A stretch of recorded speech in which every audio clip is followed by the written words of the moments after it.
La vieille ville d'Hébron, en Cisjordanie occupée.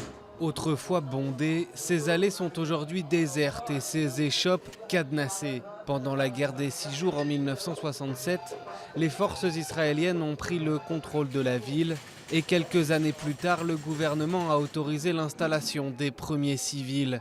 Hébron est aujourd'hui la seule ville de Cisjordanie habitée par des colons juifs. Avant 1967, nous étions pauvres mais nous vivions en sécurité. Pendant les 12 ans qui ont suivi la guerre et l'occupation, il y avait du commerce et de bons emplois. Mais après, les violences ont commencé et se sont répandues dans notre région à cause des colons juifs et du soutien qu'ils reçoivent. Hébron abrite le tombeau des patriarches, un lieu saint pour les juifs et les musulmans. Après 1967, la ville a été divisée de facto et une poignée de colons habitent dans certains quartiers barricadés et entourés de checkpoints, laissant les Palestiniens sans liberté de mouvement. Notre vie est tellement dure, on vit puni en permanence, mais que pouvons-nous faire? On doit se sacrifier pour cette terre. La partie de la ville occupée par les colons est facilement identifiable par les drapeaux israéliens. Ici, les Juifs souffrent aussi d'une vie sous les menaces et la surveillance militaire. Je n'ai pas de problème avec les Arabes vivant ici.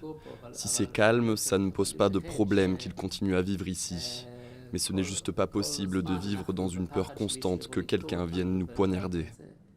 Pendant des décennies, Hébron a été l'épicentre de la violence, du conflit israélo-palestinien. Pour le porte-parole des quelques centaines de colons, une prise de contrôle totale de la ville par Israël est la seule solution. De nos jours, les Juifs ont le droit de vivre dans 3% du territoire de la ville seulement, une très petite partie de la ville. Il y a des gens qui appellent ça un ghetto, et même si je n'aime pas ce mot, c'est assez similaire.